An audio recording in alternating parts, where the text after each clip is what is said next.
Friends, సాక్షి రామలింగేశ్వర స్వామి వారి దేవస్థానం Chemakurthi ఇసుకవాగు centre అన్నమాట. శివుడిని దర్శనం చేసుకోండి. చేమకుర్తిలో ఉన్న శివాలయానికి అయితే వచ్చే విఘ్నేశ్వర స్వామి అయితే మనకి శక్తిపీఠాల గురించి వివరంగా అయితే నవగ్రహాలు అయితే ఉన్నాయి ఇక్కడ.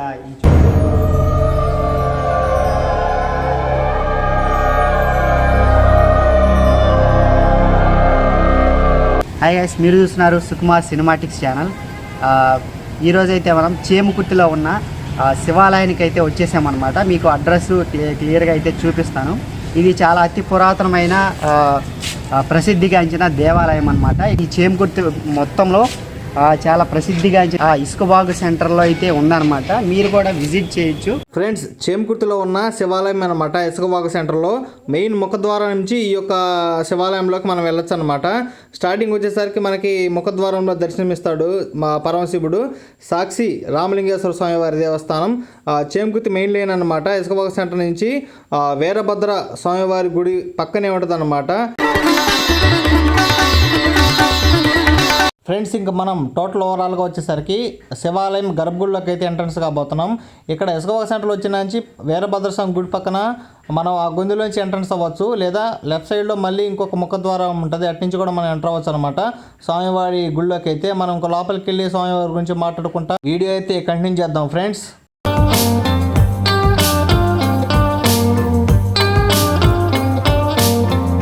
మనం ఆ దేవాలయంలోకి ఎంటర్ అవ్వగానే ఫస్ట్ మనకి విఘ్నేశ్వర స్వామి అయితే మనకి దర్శనమిస్తారు. అదేవిధంగా ఇక్కడ ధ్వజస్తంభం అయితే ఉంది. సర్వ పూజలకు సర్వ కార్యక్రమాలకు అధిష్టానం ప్రథమ పూజ అయితే ఆయన అందుకుంటారు కాబట్టి ఆయన మనకి ప్రథమంగా మనకి దర్శనమిస్తాడనమాట. ఇంకైతే అటు వెళ్ళి ఒకసారి అయితే మనం చూద్దాం. ఇక్కడ ద్వాదశ జ్యోతిర్లింగాలకు సంబంధించి అష్టాదశ శక్తిపీఠాల గురించి వివరంగా అయితే ఇక్కడ ఉంది, మీరు ఒకసారి చూడొచ్చు.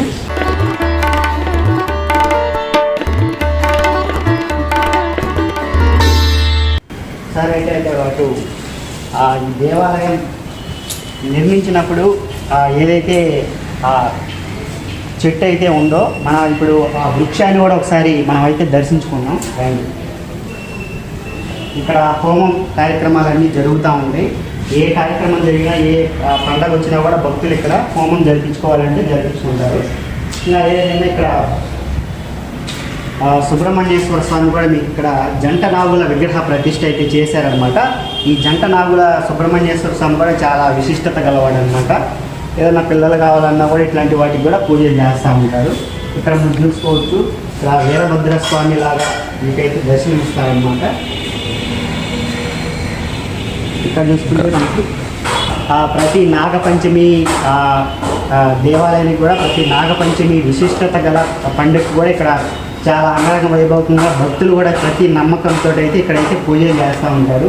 ఈ చెట్టు కూడా దేవాలయం స్టార్టింగ్ దగ్గర నుంచి ఉంది, ఒకసారి అయితే మీరు చూసుకోవచ్చు. ఇక్కడ మీరు నంది కూడా మీరు ఇక్కడ చూసుకోవచ్చు అన్నమాట. ఊరేగింపు రోజు ఈ నందిని కూడా స్వామితో పాటు ఊరేగింపు చేయడం అయితే జరుగుతుంది. ఇంకా మనం ఒకసారి ఓవరాల్గా దేవాలయం చుట్టూ ఎలా ఉంటుందో ఒకసారి చూద్దాం. ఫ్రెండ్స్, ఇంకా మనం శివాలయం వచ్చేసరికి గర్భగుడి వెనుక పక్క అయితే ఒకసారి డిజైన్స్ చూడండి, చాలా అద్భుతంగా ఉంటుంది అనమాట. కొద్దిగా ముందుకెళ్తే ఇక్కడ వచ్చేసరికి కనకదుర్గ భవానీ అమ్మవారు వచ్చేసరికి ప్రతి సంవత్సరం అయితే ఇక్కడ బొమ్మను పెడతారనమాట. శివాలయంలో వచ్చేసరికి అమ్మవారి బొమ్మ నవరాత్రులు చాలా అద్భుతంగా నిర్వహిస్తారు. అదేవిధంగా కార్తీక మాసంలో వచ్చేసరికి దీపాలు కూడా పెడతారనమాట.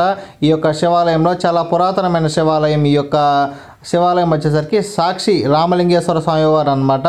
మీరు కూడా వచ్చినప్పుడు తప్పనిసరిగా దర్శనం చేసుకోండి. చేమకుర్తి ఇసుకవాగు సెంటర్ అనమాట. స్వామివారి అడ్రస్ వచ్చేసరికి ఇంకోసారి అన్నీ మీరు జ్యోతిర్లింగాలు అయితే చూసుకోవచ్చు. భీమేశ్వరుడు, వైద్య నాగేశ్వర, ఇలా అందరూ ఒక్కొక్క చోటు దగ్గర ఒక్కొక్క ఎలా పేర్లు పిలుస్తారైతే ఇక్కడ ఉంది. అది కూడా మీరు ఒకసారి క్లియర్గా చూసుకోవచ్చు.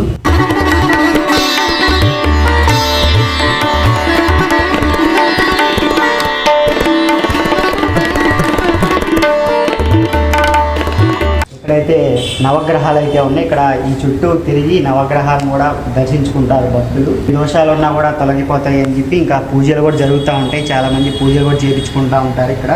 ఇంకపోతే ఇక్కడ నవగ్రహాల పక్కన వచ్చేసరికి ఇంకా దేవాలయం మనకైతే ఉంటుందన్నమాట. ఇంక ఇక్కడ చూడండి ఫ్రెండ్స్, నందీశ్వరుడు అయితే మనకి దర్శనమిస్తాడు. ఇక్కడ స్వామివారి చెవులో నుంచి మన పరమశివుడిని దర్శించుకోవాలన్నమాట. ప్రస్తుతానికైతే మేము వెళ్ళి వీడియో షూట్ చేసేటప్పుడు అయితే దేవాలయం అయితే క్లోజ్ చేసి ఉన్నారు. ప్రతి సోమవారం వచ్చేసరికి ప్రత్యేక పూజలు జరుగుతాయి. రుద్రాభిషేకాలు, అదేవిధంగా అభిషేకాలు స్వామివారికి చాలా అద్భుతంగా నిర్వహిస్తారు. ఇక్కడైతే భక్తులు వచ్చినప్పుడు కొబ్బరికాయ కొట్టాలంటే ఇక్కడైతే ప్రథమంగా కొబ్బరికాయ కొట్టి దేవాలయంలోకి అయితే స్వామివారిని దర్శించుకోవడానికి అయితే వెళ్తారు.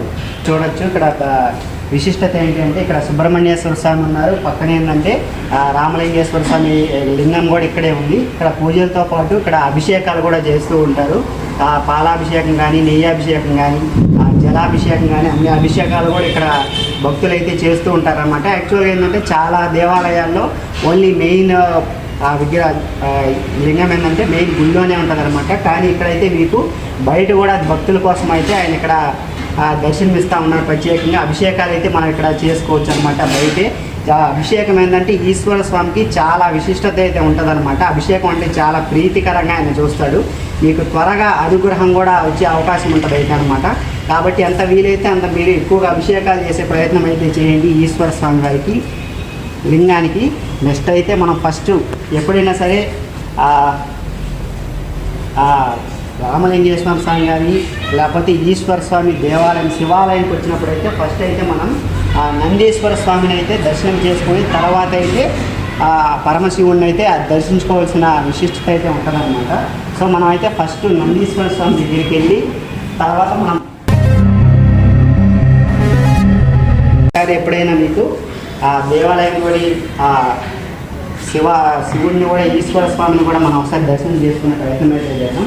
ఈరోజు అయితే మనకి దేవాలయం అయితే ఓపెన్లో లేదనమాట. ఇంకొక రోజు మనం ఎప్పుడన్నా వచ్చినప్పుడు అయితే చూద్దాం. ఒకసారి నందీశ్వరుని కూడా మనం ఒకసారి దర్శించుకుందాం. ఇక్కడైతే ఇంకొక విశిష్టత కూడా పెట్టారనమాట భక్తుల కోసం. ఏంటంటే మనం ఎప్పుడన్నా దేవాలయం ఓపెన్లో లేనప్పుడు దర్శించుకోవడానికి భక్తులు వచ్చినప్పుడు కూడా సదుపాయంగా సౌకర్యంగా ఇక్కడ ఒక మొదటి డోర్కి అయితే ఒక చిన్న రంధ్రం అయితే పెట్టారనమాట. భక్తులు ఎప్పుడైనా ఓపెన్లో లేనప్పుడు కూడా దర్శించుకోవడానికి మీరు ఒకసారి చూసే ప్రయత్నం అయితే చేయొచ్చు.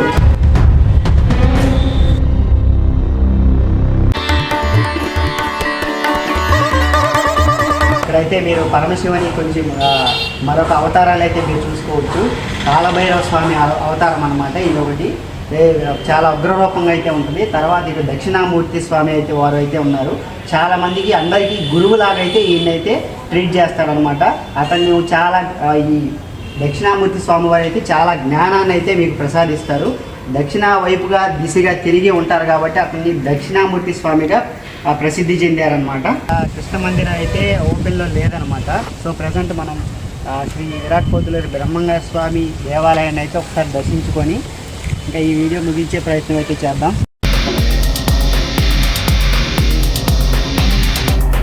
ఇక్కడ మఠం మనకి బ్రహ్మంగారి స్వామి ప్రసిద్ధమైన మఠం దేవాలయంలో లాగా ఇక్కడ బావి కూడా అయితే తవ్వి ఉంది. అది కూడా ఒకసారి అయితే చూద్దాం.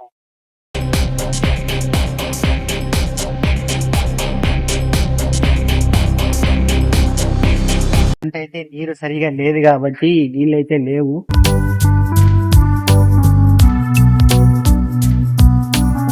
క్రికెట్ కూడా ఆడతారు.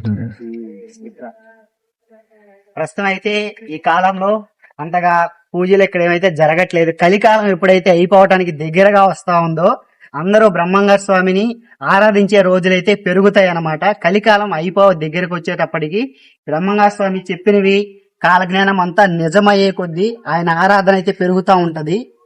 మీరు ఒకసారి అయితే దర్శనం చేసుకోవచ్చు. ఇక్కడ నుంచి చూస్తే ఆయన అయితే క్లియర్ గా అయితే మీకు కనబడతా ఉంటాడు. సార్ చూడండి.